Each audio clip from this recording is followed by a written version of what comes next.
have their little idiosyncrasy.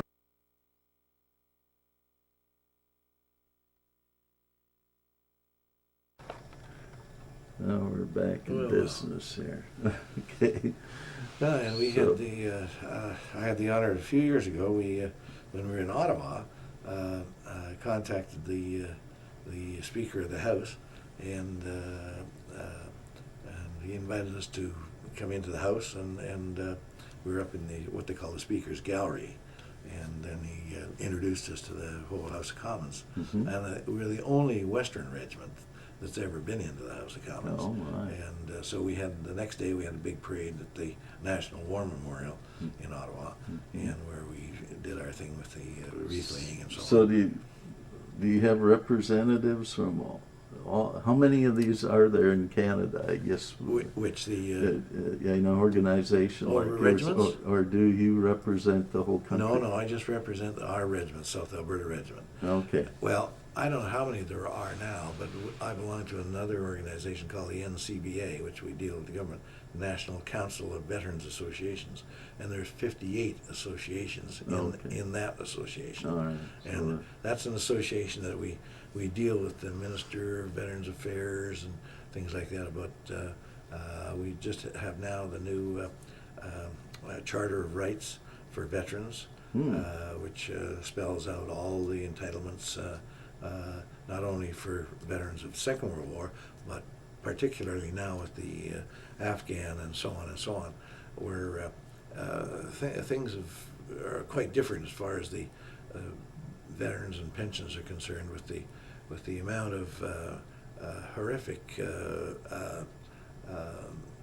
injuries that the guys are suffering over there, rather than, our death toll is not casualties, but they're everything from wounds. Mental and everything else that we didn't suffer to the same extent at all that these fellows do. So we carry a pretty big stick when it comes to getting our points across, and fortunately we've had good ministers who have been very understanding and got most of these changes through the House of Commons, which are now law, and so the pensions and that sort of thing have been fairly well looked after as far as veterans are concerned.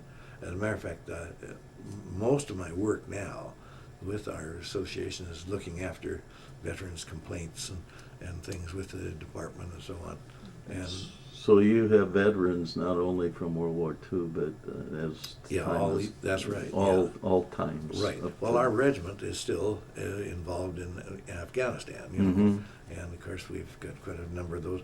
Fortunately, we've had very few casualties in our regiment, but it's taken a lot of funding and things like that to look after families at home and so on, to make sure that these young, because a lot of them are young and married young, and so a lot of these kids that have gone over have now got families. Whereas in the Second World War, we had a lot of guys like myself that weren't married, and of course they didn't have those problems when they came home. Yeah, but that's a different story. So taking care of the home front. That's right. So we spend a lot of time on that sort of thing, and as a matter of fact, I have on the picture shows I got an award from the minister here just 2 years ago. It's called the Minister's Commendation for working with the Veterans Affairs and so on. And that medal I just got on that picture there was for the 20 years that I've spent looking after the regiment, more or less. And, okay. Well, we'll scan those pictures and include them. And then 3 years ago, I was honored by the President of France. He presented me with the French Legion of Honor. Oh my God! And so you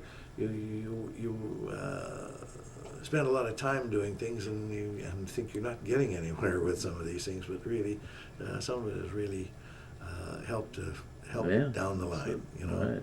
Right. So let's see. What I was going to ask something here. Well, what kind of, when you were working your job before retirement, setting up these trade shows? Was that for any particular part of industry, Yes, or was it for every kind? Well, we had two, actually. We had a general industry, which we would show all kinds of industrial products and commercial and stuff that would even, like wine from Chile and Germany and things like that.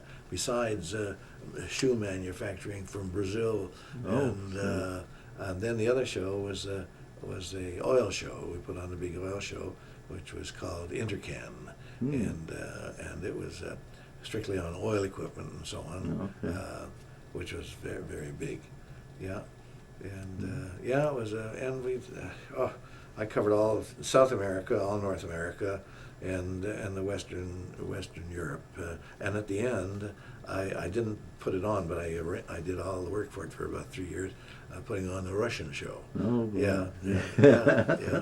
But I didn't actually put it on myself. It was, but anyway, but it was great because. Well, that sounds like a lot of headaches to Yeah, take it care was, of, but, little details that have to be ironed out. So did you have a staff too then? Oh yes, yeah. We worked, our main staff. We worked out of Edmonton, Mm-hmm. and then we had the Edmonton Exhibition Association. Of course, we used to use the old Edmonton Gardens, which was the arena for a lot of the shows in Canada, until we got them convinced that they should build some trade show buildings, and they built some buildings for us in Edmonton, which were absolutely fantastic.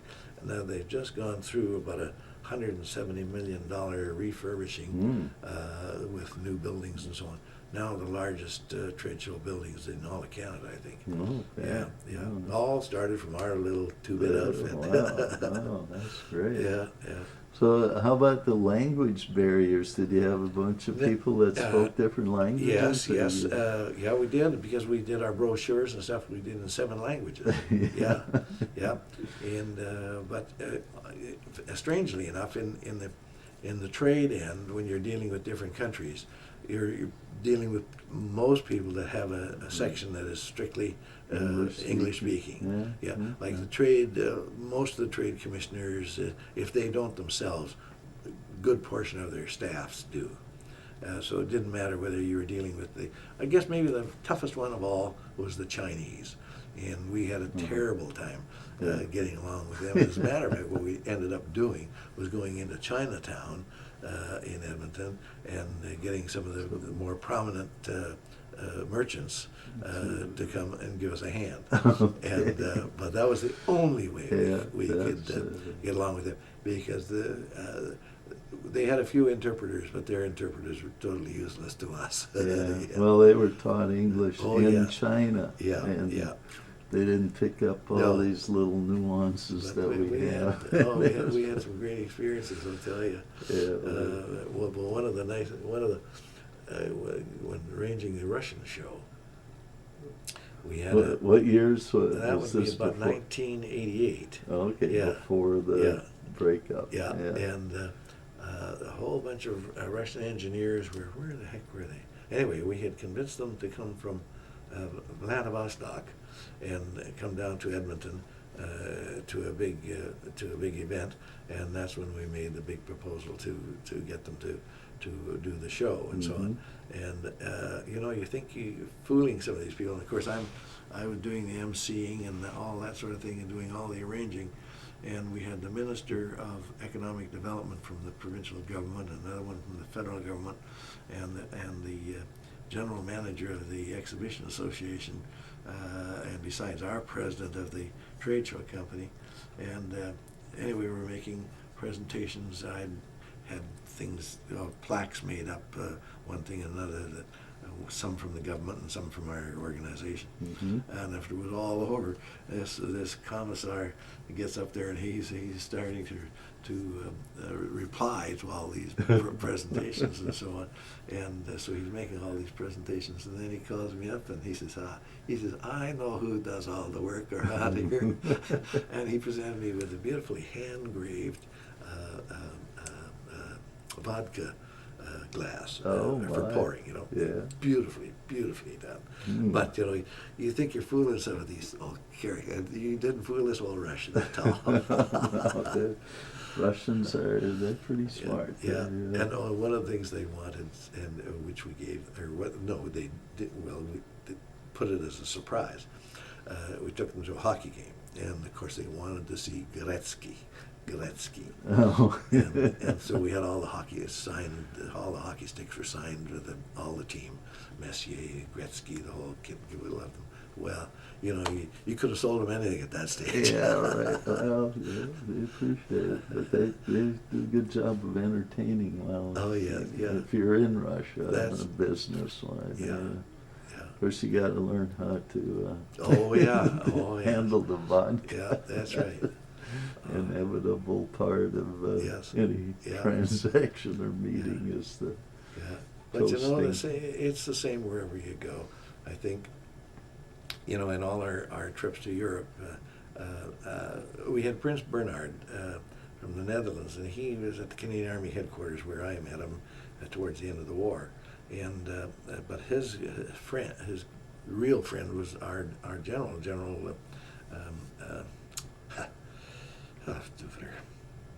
Just a minute. Shoot. Blanked out. I know the feeling. Yeah. One of those senior moments. Oh, goodness gracious. They were very, very good friends right to the very end. And anyway, over the years, the general, after he had retired, became a very good friend of us because he thought our regiment was the best armored regiment in the whole Canadian Army. And so he always had us up on a little pedestal. So we always invited him to our reunions and things like that. And even when we wrote our wartime history, I had him do the preface to the book and so on. And anyway, through him, I got to know Prince Bernhard much better. And when the general couldn't come over, he'd say, "Well, okay, you make sure you go and see the prince." So that happened a couple of times. Well, then the prince, he took hold of it from there on. So every time we went over with a tour with our veterans and their families, we had to, the last day we ended up at the palace. Oh, no, And he put on a reception special. for us every year right up till the time he died. Yeah, and Wow. yeah, he was a real gentleman. Yeah. Yeah. But, Well, somewhere along the line, you met a woman that yes. became your wife. Yes. Tell us about your family. Well, as a little matter of bit. fact, I was married twice. My first wife died after we'd been married for 25 years Sorry. from cancer. And May's husband, they weren't married as long as we were, and he passed away from cancer. And we met at the lake at the cottage and this sort of thing. So one thing led to another, and so May and I got married, and we've been married now 32, 33 years now. My goodness. Yeah. Well, And, congratulations. yeah, thank That you. Sounds like that worked out well. Oh yeah, it really has, and she's been just the right kind of person for that job because she played a big part in all my Army life and or a good portion of my Army life and certainly in our civilian endeavors. Mm-hmm. And she had a career of her own. She was a claims agent for Air Canada and Canadian National Railways. Oh. And Mary, she was the only woman claims agent west of Toronto, she did a darn good job too. She did a good job. So we both retired at the same time. Oh, okay. Yeah. Well, that's good. Yeah. You can do some things. Yeah. Travel a lot. Yeah, we do a lot of traveling. We've been we normally spend the winters. This is the first time in here. Normally we've been in either in South America or in Mexico, or somewhere in Cayman Islands. We've been in Spain and all kinds of places. Boy. But Wow. we always try to get away in the wintertime. Yeah. So. How do you go for the whole winter or just Like 3 months, 2 3 or 3 months? months. Yeah. Well, that's Yeah. a nice time, a nice span of Oh, time yeah. to Well, we really live in a get beautiful acquainted with the culture. Oh yeah, and that's we're here until April, and we live in a beautiful country up there, but in the wintertime, we're on a lake, and we get warm Lake air from the effect, lake and the cold air from above, and you get a lot of fog and stuff. So it's pretty dreary, Yeah. even though it doesn't get that cold, but it's dreary enough that you can't do anything. So Yeah, well, I lived in Seattle for Oh, sure, years, yeah. and that's kind of the Oh, same yeah, kind of thing. yeah. It's a lot of, yeah, it doesn't rain that much, but it's always cloudy. That's and, right, yeah. It's Yeah. cool, You can't but work in not the garden, really you can't cold. do Yeah, anything, you no. just feel like staying inside. yeah, that's right. So, did you have any children? Yes, we have Either? three daughters. Two of them are on the coast. One's in Vancouver, one's in Abbotsford, and the other one's in Edmonton. Mhm. And their families are all grown up now, and now we have great grandchildren. My goodness. Yeah, and great grandchildren. Yeah, so yeah, and we for a number of years we try to have Christmas in July, and everybody come to our place because we live in the mountains. Yeah. Everybody likes to come there in the summertime. Yeah, they didn't And, want to come to But Canada. now to they've visit got you. the youngsters, and now they're, as a matter of fact, two of the families are in Mexico right now, down in Cancun, for a week or two. So, yeah. Yes. Well, sounds like a good life. Yeah, oh yeah. I don't know what else I can, but anyway, it's being in the Army, and or in any of the force, Army, Navy, or Air Force, you build up a great camaraderie with others, and it doesn't matter what outfit you're from, you get friends all over the world. Yeah. And I had three brothers, and all of them were I had one in the Air Force, two were in the Air Force, and then one was transferred to the Fleet Air Arm, and then my younger brother was in the Army, And so they all came out of it okay? yeah, all came out until after the war, and the one that was in the Fleet Air Arm, he became a test pilot, and was killed in a airplane accident in 1948. Which company did he work He for? was representing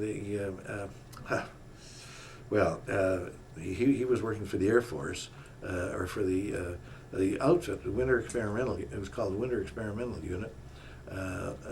His commanding officer was an Air Force, but his buddy pilot was also a Navy, but there was an Air Force one as well, and they worked out of Edmonton and Watson Lake up in the Northwest Territories, Okay, so, where they did all the winter testing and so on. And he crashed flying a Sea Fury, which became the aircraft that they used on the carrier. Yeah. When Canada had a fleet, they don't have a carrier anymore.